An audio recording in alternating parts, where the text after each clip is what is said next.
Hello Taurus! Welcome back again to our channel and for today's video para po sa horoscope nyo for September 2023. Hello mga my dear Taurus! Welcome kayo dito sa ating channel, no? Kung gusto nyo mag-subscribe lang po kayo. At saka, ang reading nito ay para sa inyo mga my dear Taurus. So, simulan na natin. Huwag na tayong magpapatagal pa.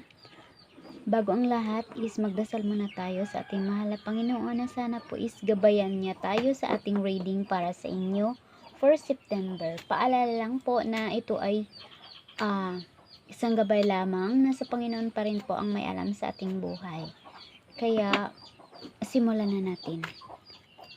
Spirits and Angels guides me for the horoscope of Taurus September 2023. Wow, Ace of Cups ang unang lumabas mga my dear Taurus. Then meron tayong the Nine of Cups. Uy, blessing at offer ang unang lumabas. Merong celebration. So, kukuha pa tayo. Merong the Magician. Merong the Five of Swords. Kukuha pa tayo mga my dear Taurus.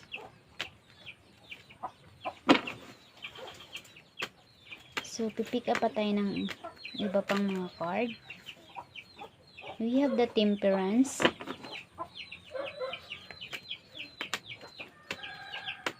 Ano pa nga ba? Meron tayong the Ace of Pentacles. So, we have the Page of Swords. Kukuha pa tayo ng isa. Spirits and Guardian Angels. Ano pa bang paparating para sa aming mga kapatid na Taurus for September? Spirits and Angels.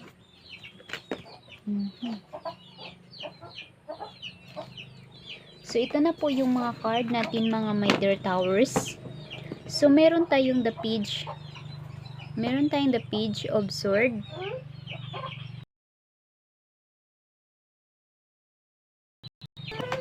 Meron tayong the Page of Sword mga my dear. Ibig sabihin na kayo po ang uutosan ng inyong mga supervisor, manager, or kung ano ba yung pinagtatrabahuan mo, ikaw po ang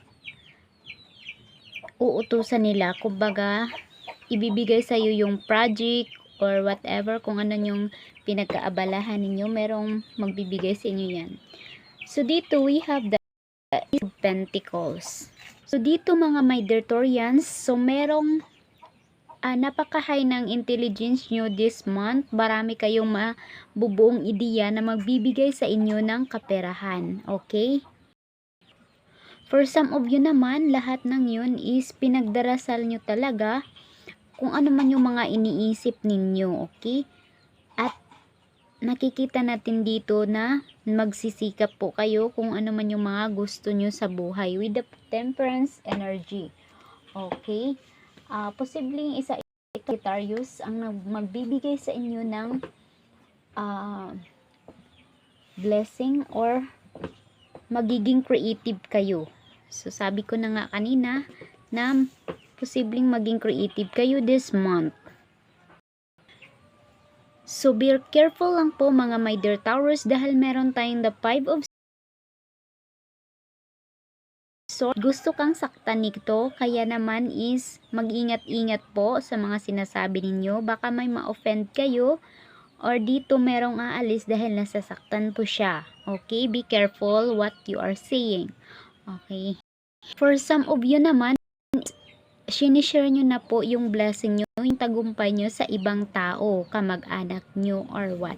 So, kumbaga, yung tagumpay nyo is dito nakikita natin na mapagbigay kayong tao. Okay? Marami kayong tinutulungan this month or tutulungan pa. So, dito, parang magic ang mga pangyayari kasi mabilisan po ito guys. Kung meron kayong mga plano or mga ideya, kumbaga magbubunga po siya guys. Kasi this card represent to skills. Okay, or posible rin naman na sakit po ito guys, no? So, be careful kasi ng card is Ano po ang meaning nito eh? Skills, diplomacy, adressiveness, and pin. All loss or disaster.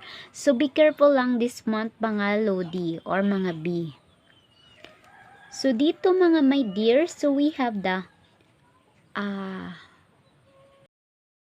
Four of Wands. So, ibig sabihin, merong mag-celebrate dito. Merong ikakasal for some of you mga my Taurians.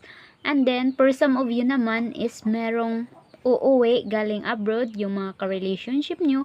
Posibleng umuwi this month para mag-celebrate po kayo. So, ayan.